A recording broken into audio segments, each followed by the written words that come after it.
సాటి అయిన సహాయముగా చేసుకోలేదు.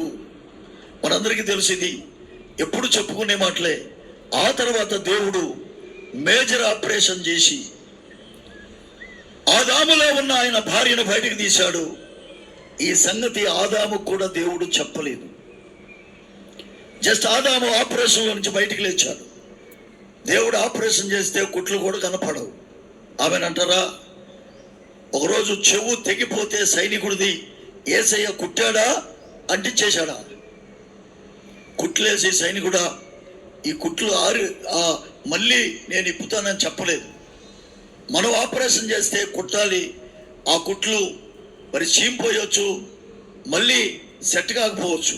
మన దేవుడు ఆపరేషన్ చేస్తే ఏమీ కనపడదు. మొత్తానికి ఆపరేషన్ చేశాడు, భార్యను బయటికి తీశాడు. అప్పుడు ఆదామును లేపాడు. ఒకసారి ఆదామా చూడు అని. ఎందుకంటే ఆదాము దేవుడు తర్వాత దేవుడు కాబట్టి, ఆయనకి ప్రత్యక్షత ఉంది కాబట్టి ఏ జంతువును కూడా ఆయన సాటి అయిన సహాయముగా చేసుకోకుండా వెంటనే ఆయనకు ఒక ఆలోచన వచ్చింది. ఒకవేళ ప్రత్యక్షత లేకపోతే వెంటనే ఏమనోడు తెలుసా, ఇందాక నేను అన్నిటికీ పేర్లు పెట్టేటప్పుడు నువ్వు ఎక్కడికి వెళ్ళావు, రా నీకు కూడా పేరు పెడతా అని ఉండేవాడు. కానీ వెంటనే ఆదాముకి ఆ ఆపరేషన్లో ఉన్నప్పుడే, ఆ కోమాలో ఉన్నప్పుడే ఆయన తన భార్యను చూసుకున్నాడంట. అందుకే పెళ్లి చేసుకునేటప్పుడు ఎక్స్పెషల్లీ పురుషుడు గురించి ప్రవక్త ఏమన్నాడంటే, వాడు కనీసం ఒక 6 నెలలన్నా దేవుడి దగ్గర ప్రార్థన చేసి కనిపెట్టాలంట. కనిపెట్టావా ఫిన్ని? కనిపెట్టాలి. అప్పుడు దేవుడు ఎవరినైతే సిద్ధపరుస్తాడో అప్పుడు పెళ్లి చేసుకోవాలి. ఆదాము కూడా ఆపరేషన్లో ఉన్నప్పుడు తన భార్యను చూసుకున్నాడు. ఎవరినైతే చూసుకున్నాడో ఆమె ఎదురుగా నిలబడింది. చప్పట్లు కొట్టి దేవుని స్తుతిద్దాం. ఆమె ఎదురుగా నిలబడినప్పుడు ఆయన అంటున్నాడు, నా ఎముకలో ఎముక, నా మాంసములో మాంసం, నాలో నుండి నువ్వు బయటకు వచ్చావు, నీవే నాకు సాటి అయినా సహాయం అని చెప్పి వెంటనే ఆమెను భార్యగా స్వీకరించినట్టుగా మనందరం చూస్తున్నాం ప్రియులారా. అయితే ఎందుకు నేను ఈ మాటలు చెప్తున్నానంటే, ఇప్పుడు ప్రభు అయిన యేసుక్రీస్తు అనే 2వ ఆదాము యొక్క వివాహము త్వరలో జరగబోతుంది. అందుకే బైబిల్లో మనము చూస్తున్నప్పుడు ప్రకటన గ్రంథం ఒకసారి చూడండి. నేను 2-3 రిఫరెన్స్ చూపించి ముగించేస్తాను ప్రియులారా. ప్రకటన గ్రంథము 13వ అధ్యాయము 8వ వచనం చూడండి. భూనివాసులందరూ అనగా జగదుత్పత్తి మొదలుకొని వధింపబడి ఉన్న గొర్రె పిల్ల యొక్క జీవ గ్రంథములో ఎవరి పేరైతే రాయబడలేదో వారు ఆ మృగమునకు నమస్కారము చేయుదురు. పిల్లరా, ఈ మాట చాలా ప్రాముఖ్యమైనది. భార్యాభర్తలు ఎట్టుండారో వాళ్ళ గురించి అరుణ్ కుమార్ గారు చెప్తారు. నేను యేసుక్రీస్తు యొక్క వివాహానికి, ఆ గొర్రెపిల్ల పెండ్లి విందువుకి ఎలా సిద్ధపడాలో ఆ మాటలు మీ ముందు పెట్టాలని దేవుడు నాకు ఒక ప్రేరేపణ ఇచ్చాడు. ఇక్కడ చూడండి, యేసుక్రీస్తు కూడా త్వరలో ఆయన భార్యను మధ్యాకాశములో కలుసుకోబోతున్నాడు. అయితే ఆమె ఎవరంటే, ఆల్రెడీ జగత్తు పునాదికి ముందే ఆదాములో అవ్వ ఎలాగైతే ఉందో, ప్రభు అయిన యేసుక్రీస్తు జగత్తు పునాది వేయబడక మునుపే ఆయన భార్యను ఆయనలో కలిగి ఉన్నాడు. ఆయన సంఘాన్ని, వాళ్ళ పేర్లన్నీ కూడా గొర్రెపిల్ల జీవగ్రంథములో రాసుకున్నాడు ప్రియులారా. కాబట్టి యేసుక్రీస్తు త్వరలో ఎవరిని కలుసుకోబోతున్నాడంటే మధ్యాకాశములో ఆయనలో నుండి ఎవరైతే బయటికి వచ్చారో వారినే కలుసుకోబోతున్నాడు.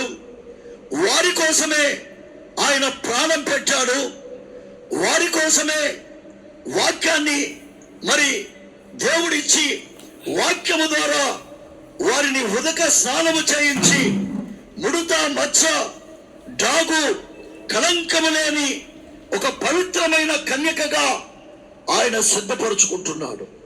కాబట్టి ప్రియులారా, ఇప్పుడు చూడండి, ఇప్పుడు యేసుక్రీస్తు కూడా ఎవరిని చేసుకోబోతున్నాడంటే, ఈనాడు బైబిల్ ఏమంటుందంటే ప్రియులారా, ప్రపంచంలో ఉన్న మత శాఖలన్నీ కూడా మృగము యొక్క ముద్ర కింద ఉన్నాయని బైబిల్లో దేవుడు రాసి పెట్టాడు. ఒక మాట చదవండి, 13 ఆఖరు వచ్చును త్వరగా. చూడండి, ఈ భూమి మీద మృగము యొక్క ముద్ర వేయించుకున్నారు అంటే మనుషులే. బుద్ధి గలవాడు మృగము యొక్క సంఖ్యను లెక్క పెడతాడు. అందరూ కాదండి, బుద్ధి గలవాడు లెక్క పెడతాడు. బుద్ధి గలవాడు మృగము యొక్క సంఖ్యను లెక్కింపనిమ్ము. అది ఒక మనిషి యొక్క సంఖ్య అని బైబిల్లో దేవుడు తేటగా రాసి పెట్టాడు. ఆ సంఖ్య 666. గమనించండి, ఆదాము ఎలాగైతే ఏ మృగాన్ని సాటి అయిన సహాయముగా చేసుకోకుండా ఆయనలో నుండి వచ్చిన ఆయన భార్యను అవ్వను ఎలాగైతే వివాహము చేసుకున్నాడో, ప్రభు అయిన యేసుక్రీస్తు అనే రెండవ ఆదాము కూడా ఈ మృగము ముద్ర ఎవరైతే కలిగి ఉంటారో ఎట్టి పరిస్థితుల్లో కూడా ఆయన వారిని వివాహం చేసుకోడు. ప్రియులారా, మృగము యొక్క ముద్ర కింద ఉన్నారు. ఆ మృగము యొక్క ముద్ర ముఖ్యమైన నాయకుడు ఎవరంటే ఆయన తల మీద రాయబడి ఉంటుంది వికార్వియస్ ఫిలడై అని. రోమన్ అంకెలతో మనము దాన్ని చక్కగా కూడితే మీరు గూగుల్లో చూడొచ్చు. ప్రియులారా, ఈరోజు దెయ్యం అన్ని మన చేతిలోనే పెట్టాడు. ఆ యొక్క తల మీద ఉన్న ఆ వికారియస్ ఫిలడై అనేటువంటి ఆ అక్షరాలను మనము రోమన్ సంఖ్యలతో మొత్తము కూడితే 666 అనే సంఖ్య వచ్చింది ప్రియులారా. కాబట్టి అది పోపు తల మీద ఉన్నటువంటి సంఖ్యని దేవుని పేరట మీకు అందరికీ నేను హెచ్చరిక చూస్తున్నాను. కనుక ప్రియులారా, ఇప్పుడు యేసుక్రీస్తు కూడా మరి వివాహము చేసుకోబోతున్నాడు. ఇప్పుడు చూడండి, ఈ పెళ్లి ఇంచుమించు 2-3 నెలల నుంచి ఎలా చేయాలి, ఎప్పుడు చేయాలి, ప్రసంగానికి ఎవరిని పిలవాలి, పెళ్లి ఎవరి చేత చేయించాలి, ఎంతమంది పాస్టర్లను పిలవాలి, ఎంతమంది బంధువులను పిలవాలి, ఏ స్థలంలో చేయాలి అని తమ్ముడు మార్తరాజు ఎలాగైతే ఒక ప్లాన్ ప్రకారంగా వివాహము చేస్తున్నాడో, దేవుడు కూడా ప్రభు అయిన యేసుక్రీస్తు యొక్క వివాహ కార్యక్రమాన్ని ఆయన ముందుగానే చూసి ఆ కార్యక్రమం ఇంచుమించు 2000 సంవత్సరాల కార్యక్రమం ప్రియులారా. ఇది నేను ముగిస్తున్నాను, చాలా జాగ్రత్తగా ఉండాలి. ఎప్పుడుది ఈ ప్రోగ్రాం? యేసుక్రీస్తు యొక్క భార్య, ఆయన భార్య ఒక్క చోట లేదు ప్రియులారా. చూడండి, అందుకే బైబిల్లో మన అందరికీ కూడా మాదిరి. అబ్రహాము తన కుమారుడికి పెళ్లి చేయాలనుకున్నప్పుడు పెద్ద దాసుడిని పిలిపించి ఆ పెద్ద దాసుడికి హెచ్చరిక చేశాడు, నువ్వు వెళ్ళి నా కోడల్ని ఫలానా దేశం నుండి నువ్వు తీసుకొని రావాలి. సేమ్ ఇదంతా కూడా మనకు మాదిరి ప్రియులారా.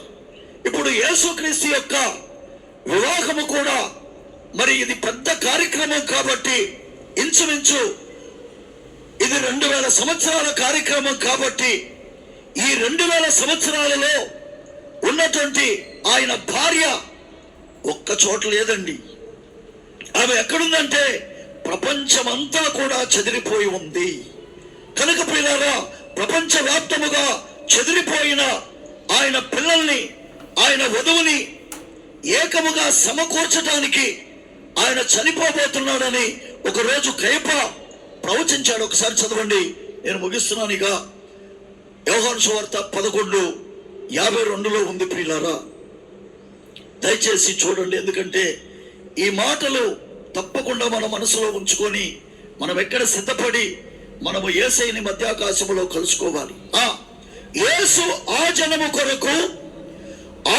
కొరకు మాత్రమే కాక చెదరిపోయిన దేవుని పిల్లలందరినీ ఏకముగా సమకూర్చుటకు ఆయన చావనయ్యున్నాడని ప్రవచించను. కాబట్టి ప్రియులారా, ఇది ప్రవచన వాక్యం. ఎందుకంటే ప్రపంచవ్యాప్తముగా ఆయన భార్య చెదిరిపోయి ఉంది. కాబట్టి ప్రియులారా, ఇప్పుడు ప్రపంచవ్యాప్తముగా చెదిరిపోయిన ఆయన భార్యను, ఆమెను సిద్ధపరచుకోవడానికి ఆ దేవుడి దగ్గర కూడా 7 ఎలియాజర్లు ఉన్నారు. ఎంతమంది అండి? 7 ఉన్నారు ప్రియులారా. అబ్రహాము ఎలియాజర్ని ఒక్కనే పంపాడు. కానీ ఇప్పుడు యేసుక్రీస్తు తన భార్యను సిద్ధపరచుకోవడానికి ప్రపంచవ్యాప్తముగా చెదిరిపోయిన ఆయన వధువుని సమకూర్చటానికి ఆయన దగ్గర నమ్మకమైన 7 ఎలియాజర్లు ఉన్నారు. ఎంతమంది అండి? ఆ 7 ఎలియాజర్లని ఆయన తన కుడి చేత పట్టుకున్నాడు. ప్రకటన 1:16 త్వరగా. 7 ఎలియాజర్లని ఆయన తన కుడి చేత పట్టుకొని, ఎందుకంటే పిల్లరా, ఇప్పుడు మన కాలానికి కూడా ఒక ఎలియాజర్ ఉన్నాడు. ఆయన ద్వారానే మనం ఇప్పుడు యేసుక్రీస్తుని కలవాలి తప్ప మన సొంతగా ఎట్టి పరిస్థితుల్లో ఆ పెండ్లి కుమారుని కలవటానికి వీల్లేదు ప్రియులారా. ఇది ఖచ్చితంగా మీకు చెప్తున్నాను. ఆయన తన కుడి చేత 7 నక్షత్రములు పట్టుకున్నాడు. ఆ 7 నక్షత్రములు ఎవరంటే 20వ వచనం చూడండి.